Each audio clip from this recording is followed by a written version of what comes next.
we're really lucky in rare disease that many disease states, I mean, I think that's why we're talking about this, right? Many disease states have options. And I get messages every day from the Duchenne community and others. How do I choose? So the first thing is you choose. If you've got a 5-year-old with Duchenne right now, you've got at least 10 choices for clinical trials. Incredibly overwhelming. So how do you choose? You first have to decide, are you looking for something that's pie in the sky? Are you looking for something curative? Are you looking for something that either it works or it doesn't? That's your gene therapies, even, eventually your CRISPRs. You can also say, I'm not ready to alter their DNA, but I would like to get rid of some of the fibrosis. Like, what are the symptoms that matter most to you? And then you have to read the data. Like, you have to. You cannot let anybody else make this decision for you. You have to read it. You have to understand it. Luckily, companies are really good as a whole at giving you access. They'll give you their corporate slides. They'll explain their corporate slides. They'll talk you through what the benefit risks are. They'll talk you through projected side effects. They have to disclose all of these things. So do research. Ask everybody. I mean, Facebook is an incredible resource because also, for example, there's a family in New Zealand that's trying to decide between a study for the drug that my kids are on that's approved in the US. It's now an open label study there. Or a new drug that only has some safety data. And so she was asking, what should you do? In my mind, always pick the approved drug.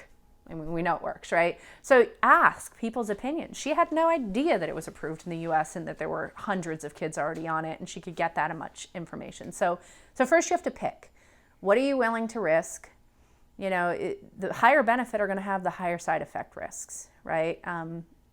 So what can your kids stand? What are the criteria? Can they do 4 muscle biopsies? And can they be in an MRI machine? Is that something that they can handle? Can you and your family travel weekly across the country?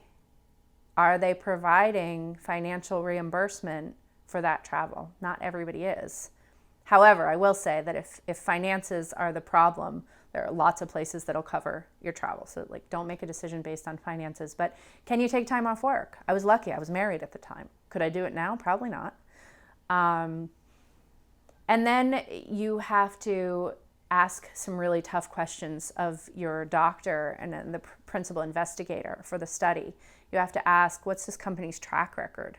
There was a company that I was talking to from another country who left all of the kids in their original trial in the other country without drug. When they came, they did the original study for 6 months, came to the US, all those kids were off drug. Nobody had asked them that question. What happened to your original kids? Their policy is to take kids off drug. Now, also, those things are not inflexible. So you asked about tenacity and fight.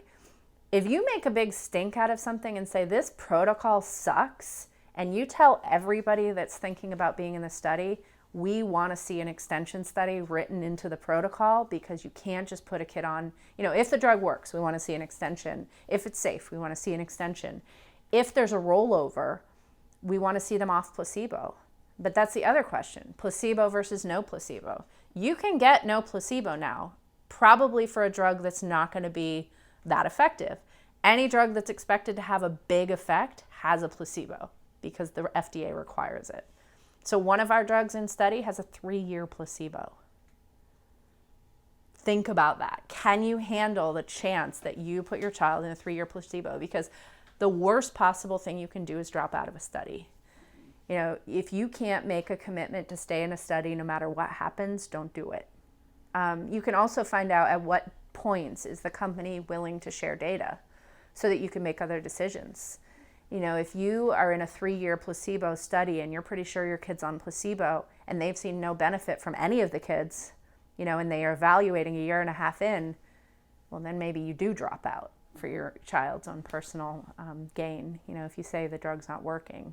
But some companies won't give any data. So you just have to ask a lot of questions, and any decision in the end that you make is the right one. Because I did all of my research and I knew all of the risks and I knew all of the potential benefits, and it was what was available to him.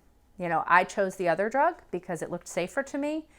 But if the only choice I'd had, it was between, I know that Duchenne's going to kill him, this drug might kill him, but it might benefit him. That was my decision. It's a terminal illness versus a potentially beneficial drug. I mean, it's a no-brainer for me when it's a terminal illness. You know what's going to happen to your kid.